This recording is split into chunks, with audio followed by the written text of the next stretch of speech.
Live from KSAT 12, the Nightbeat starts right now. 30 and counting. That's how many complaints Bexar County Sheriff's investigators say that they've received about an allegedly fake food truck company. One of the owners arrested a week ago is now out on bond awaiting trial. The other suspect still on the loose. The Night Team's Patty Santos explains how the victims say they got fooled. I wanted to start a new business in food, which has been my dream for a while. And Alan Polanco's dream is still on hold. He says he was swindled out of $5,000 by Tu Trailita food trailers in September. I gave a down payment, but I didn't receive nothing. The lot of 535 Frontage Road near Southwest Military was once full of brand new food trucks. It's now empty, like the pockets of many alleged victims. They were saying that they were going to help us to fulfill this dream. Polanco is one of more than 30 people who paid thousands for new trailers like the ones advertised on the company's social media pages. The company told him it would be delivered in 6 to 8 weeks. Every time we used to go, they came out with another lie, or they say in a very nice manner, say, no, you have to wait, your food trailer is getting done, we have to be patient, we are very busy, we have many customers. Last week, Bexar County investigators arrested Miguel Angel Cuellar Lopez and charged him with 3 counts of theft. Now he's out on bond. But his son, Miguel Angel Cuellar Martinez, who faces the same charges, is still on the run. If these guys have any of your money and you're waiting for this product, they are not in the business. They're not in a legitimate business. You're not going to get your product. State tax records show the company was registered in 2021 as Sirius LLC. The Tu Trailita website is no longer active and the phone numbers listed are disconnected. Welcome to Verizon Wireless. Your call cannot be completed as dialed. There's also no activity at the company's second location on Hildebrand. There's over 30 victims that have come forward. Do you think there are more? Oh, definitely. Yes, definitely. Bexar County investigators urge victims outside of Texas to call them. The root of evilness is money, the love of money, and that's what happened here in this situation. Patty Santos, KSAT 12 News. All right, speaking of food trucks, the Shack is back. After it disappeared earlier this week, the owner says it's been parked in the same spot next to the Acadiana Cafe on the west side since the early 90s without problems. But, that changed on Wednesday when it was stolen. The cafe said that a Good Samaritan, though, helped them find the Shack.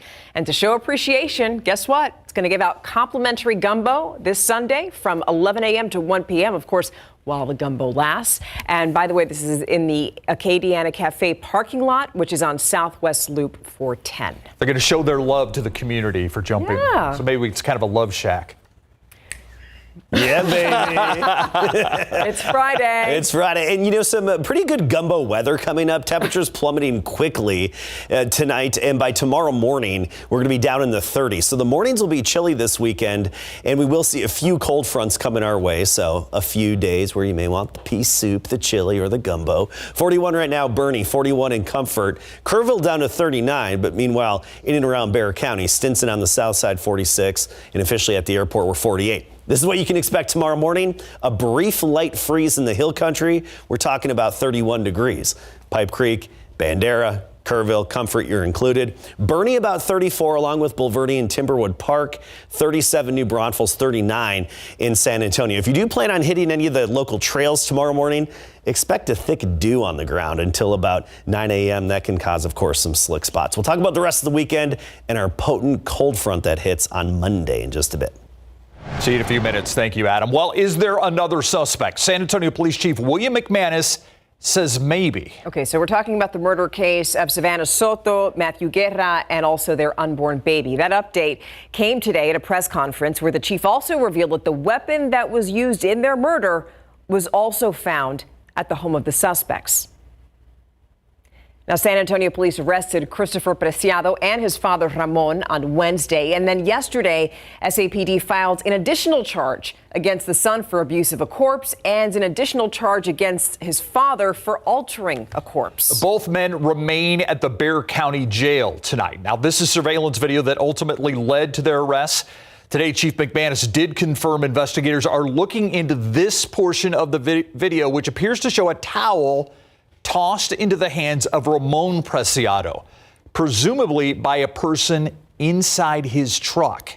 Is that another suspect? Okay, so this right here is what the chief had to say when he was asked about a potential third suspect. Listen.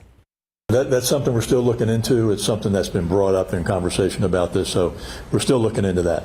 So that could potentially be a third suspect or someone that was there while the bodies were dropped off at the apartment? As the investigation continues, it could be. I'm not saying it is. I'm just saying it is possible. Now, yesterday we spoke with the father of Matthew Guerra. He alluded that the case is not over and that more developments could be coming. I'm not going to say anything right now, but I don't think this is the end of it right now. KSAT will be staying on top of this story if or when any new developments surface. Stay with us on air and online.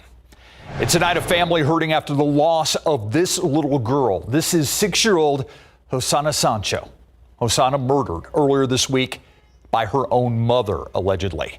She was found unresponsive at an apartment complex on Watson Road with an injury to her torso.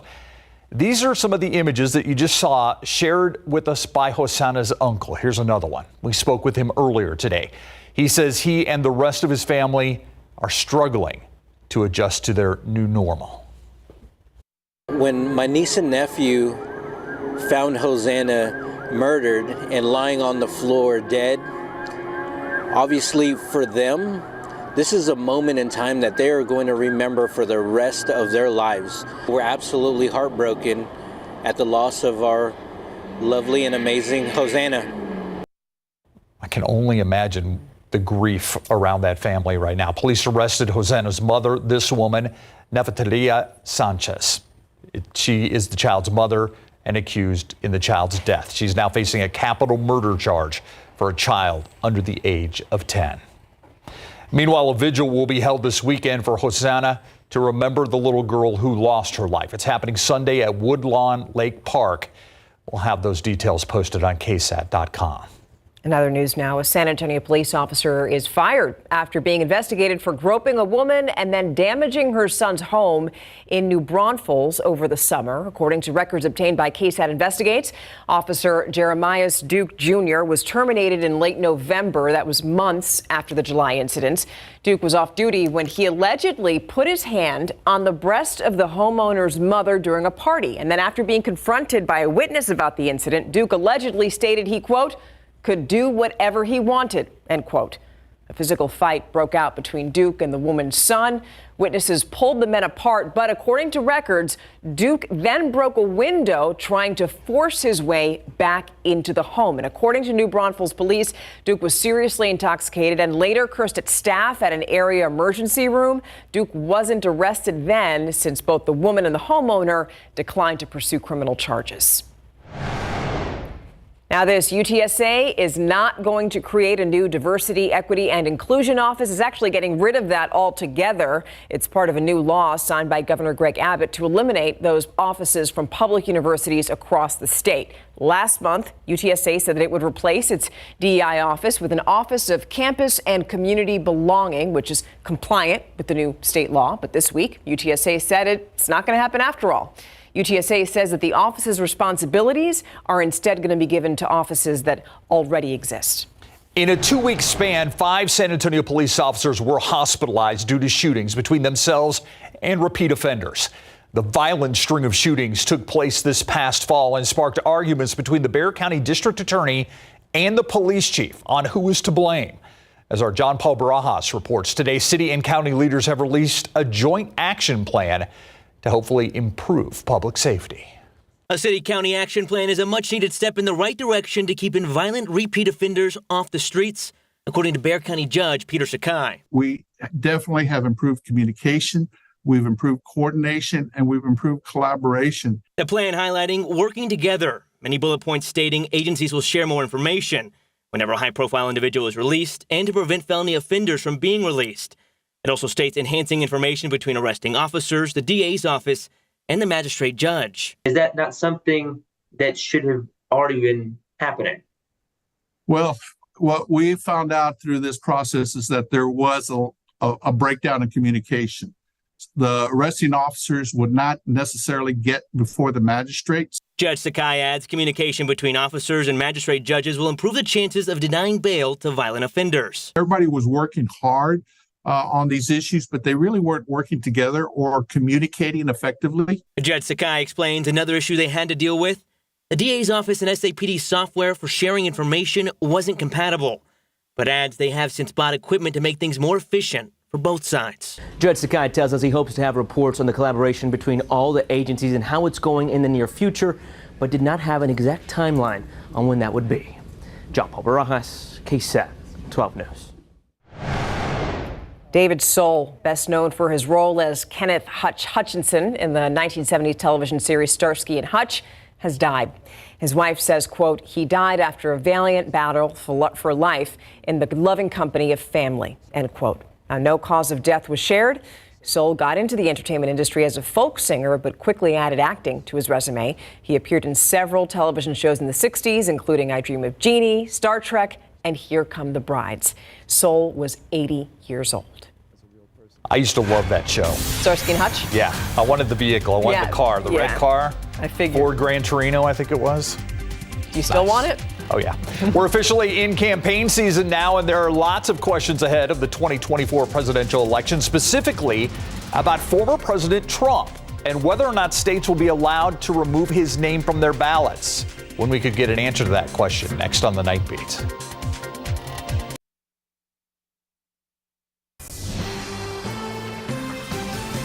Hard to believe, but it's actually been 3 years since that. Tomorrow is the third anniversary of the January 6th Capitol attack. You remember, thousands of people breached the Capitol building after then President Donald Trump urged his supporters to help overturn the 2020 election results before Congress officially certified the results, which showed that Joe Biden won. And it's because of the January 6th riot that some states have decided to remove former President Donald Trump from their ballots for the 2024 presidential election. Colorado was actually the first state to make that ruling. Today, the U.S. Supreme Court said it will review the Colorado Supreme Court's decision on Donald Trump. Maine Secretary of State also decided the former president should not be on their ballot. Once the Supreme Court weighs in, it could decide the matter nationwide. Arguments set to be heard on February 8th. Tonight, former President Trump spoke at a campaign event in Iowa saying, quote, all I want is fair. I just hope that they're going to be fair, end quote. Now, President Biden kicking off his 2024 campaign in Pennsylvania today. In his first campaign speech of the new year, the president spoke about the, quote, stark and urgent stakes of the upcoming presidential election, end quote.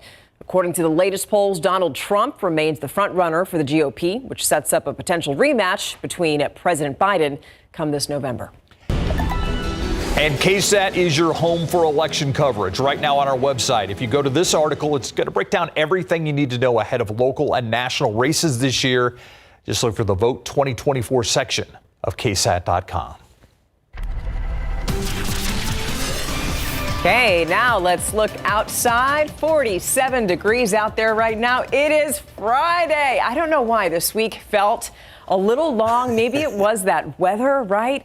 Cold, kind of moody, but all right, let's look forward and talk about the weekend. Yes, and it was dreary. And in my house, we had a wicked virus wipe through the house, so that made it felt a little extra long this week. We're not going to get into those details. Let's talk about the weather, especially this weekend and then beyond. Some chilly weekend mornings. Get ready for mid to upper 30s around sunrise, but we're going to warm up nicely during the afternoons. And then 2 windy cold fronts are on the horizon. The first being Monday, and then the second will be this time next week. On Friday, you'll feel the impacts. Unfortunately, rain chances are pretty minimal. Temperatures, especially in the mornings, will be fluctuating quite a bit. As I mentioned, some mid to upper 30s each morning this weekend. Monday, we jump up to 55. That's an exception, but notice a brief light freeze in San Antonio, likely by the middle of next week. Wednesday morning is when we would expect that. Tomorrow, 39 early, but cooler in outlying areas. By noon, we're at 58 and then 67 for the high temperature. Nothing but sunshine. A beautiful day. You can take down all the Christmas decorations, the Christmas lights in your short sleeves, but becoming a little breezy in the afternoon. The west wind at 10 to 20. Tomorrow in Sabinal and Uvalde, 67. Seguin at 65 and 63 for the high in Bernie. Sunday, very similar, 37 in the morning and then mid 60s by the afternoon. Some changes start to happen late in the day on Sunday with increasing clouds, and that's in advance of our next cold front. And notice what that cold front does to our temperatures. It has an impact, but more significantly on the wind outside. We'll go from near 70 on Monday down to 59 for the high temperature on Tuesday. We'll see another little rise next week before a drop again by next Friday. So a series of cold fronts headed our way. The system that affected us last night and this morning, that's far east of us, the really good rain, was East Texas, Louisiana, Mississippi, and some snow, of course, on the cold side of it in the midsection of the country. That's moving out of here. We're looking at this next system in Western Canada, dropping southward into the lower 48. Right now, it's a small little dip in the upper level flow. It's still just young at this moment. It's going to amplify as it drops southward. Another good hit of snow for the ski resorts and higher elevations in the Rockies. But for us, it's going to help swing a cold front through. Yes, there will be some rain with this. For us, I think mainly drizzle Sunday night and Monday morning, but also a 30% chance of a few thunderstorms early Monday morning. I'm talking around sunrise, give or take. But most of the rain is going to be east of us. Behind it, very windy. That's going to be the headline with this cold front and this wound up system that's going to be moving in. I mean, we're talking wind gusts Monday night on into Tuesday morning of 40 to 50 miles per hour. Here's our computer model, and the latest is giving us these numbers here. Some of those brief gusts out of the west-northwest could be 52 miles per hour at 2 a.m. on Tuesday morning. So that's one of those nights where the wind may actually wake you up a little bit. You may hear the rattling outside or the shaking of the trees. That's that time of year when we get those strong cold fronts. We also get the very strong winds. Just that 30% chance of a few showers and storms early Monday with it. And then I mentioned before that light freeze Wednesday morning. A lot of sunshine in the 7-day forecast. The next cold front hits Thursday night, creating a windy Friday with temperatures basically in the 50s all day long. Oh, I had a good photo here for you. Well, if we have time later on, I'll get back to it. Okay, thank you. All right, the Cowboys are in the playoffs, but they still have a big game this weekend.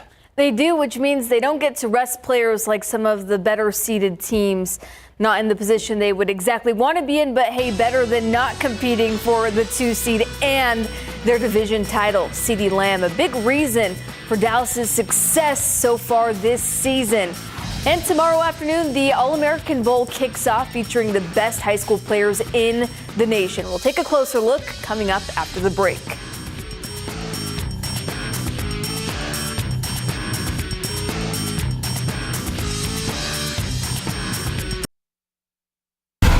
Football coverage brought to you by Davis Law Firm. The Dallas Cowboys have 7 players who were named to the 2024 Pro Bowl roster, and likely more depending on alternates. But going into Week 18 on the cusp of winning the NFC East Championship, the Cowboys are hoping they don't attend, because that would mean they'd be advancing to the Super Bowl. CeeDee Lamb was named to his 3rd Pro Bowl. Lamb has scored a touchdown in 8 straight games, and last time out he set a Cowboys single-season record in both catches and receiving yards. 2 of Michael Irvin's records broken. Lamb talked about his conversation with Irvin after it happened. Obviously, congratulations. Big surreal moment for me, of course, and then just keep battling, keep going. Now it's time to go chase a ring, basically, was the end message. And obviously I'm with that, and that's always been my end goal, and it still is. So impressive what Lamb is doing given the history of the Dallas receivers. The Cowboys are playing for the division title this Sunday at 3:25 at the Commanders. We're a completely different team now from our first meeting. You put the tape on and it's like, wow, I'm encouraged by how much better we've gotten. You kind of know like who we are now. Texans head coach DeMeco Ryans is referencing Houston's 31-20 loss Week 2 to the Colts. But since then, the Texans have won 9 games, and C.J. Stroud has played beyond his years. Houston can clinch a playoff spot with a win tomorrow night, but could also capture the division title with a win and a Jacksonville loss. Kickoff in Indianapolis is at 7:15. Well, the players in this year's All-American Bowl hope to be playing on Sundays in the NFL one day. But first, they'll play right here in San Antonio tomorrow at noon inside of the Alamo Dome. And one top University of Texas recruit, wide receiver Ryan Wingo, grew up in St. Louis. So our Nick Mantis asked him his take on Texas barbecue. The barbecue better in Missouri, obviously, I think, in my opinion. What's your favorite thing about St. Louis barbecue that Texas barbecue just doesn't do? My dad actually cooked real good barbecue, so like, you know, I don't even eat out. I don't eat out with barbecue, so like, if it don't taste like my dad's, it make my stomach hurt. So when he don't cook it, it's not good to me. So I think his seasoning might be a little better. So that's probably the biggest thing. There you have it. Go Dad. All right, today on the eve of the All-American Bowl, the National Combine was held to show off the talents of some of the nation's top high school football underclassmen. These college football hopefuls got an opportunity to show what they can do through several drills in front of top scouting organizations. The players also competed against each other to see how they compare to other big-time recruits. The All-American Bowl is tomorrow at noon. Last night, NBA fans got to witness an epic battle between two international gems when superstar Giannis Antetokounmpo and the Milwaukee Bucks went head-to-head with rookie sensation Victor Wembanyama and the Spurs in the Alamo City. Giannis and Wemby went back and forth, exchanging one jaw-dropping play for another in a game that went down to the wire. The Bucks eventually clinched the win, 125-121. Thanks to a pair of threes from Antetokounmpo late in the game to hand San Antonio its 29th loss. But what last night will be remembered for, Wembanyama in his rookie season going toe-to-toe with one of the best to ever play the game. Somebody I grew up watching and one of the greatest players in the world, so it's always extra motivation and I know, you know, I'm a competitor, so I want to go at everyone and be the bad guy on the court, you know. So it was a great matchup. There was a point where I was on the bench, I was just watching the game, and Giannis came down and did something amazing, and then Wembanyama came back and did something amazing as well. I was like, wow, I'm watching something really special here. Special is right. Okay, San Antonio returns to action this Sunday at noon in a matchup against the Cleveland Cavaliers. After the break, the U.S. men's national team is playing in San Antonio later this month. Stay with us.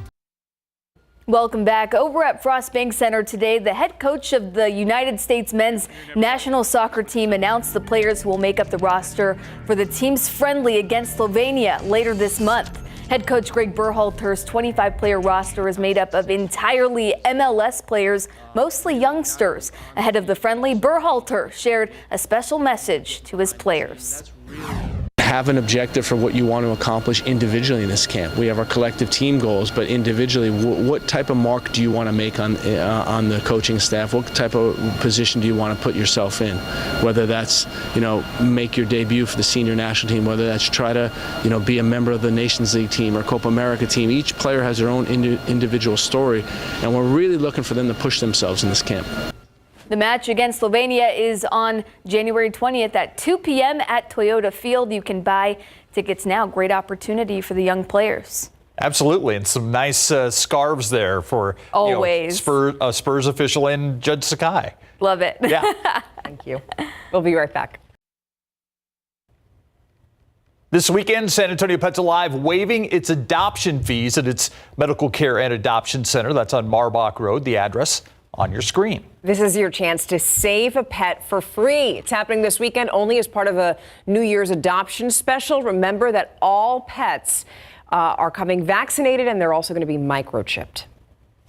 Not something you see every day is a fog bow. We had some fog early this morning, and just like a rainbow, it forms from the little droplets of fog at the ground. And you get these occasionally, and usually they're pretty brief, but that's what it looked like in Bulverde earlier today. Nice. Have a lovely weekend. See you on Monday. Have a good one. See ya.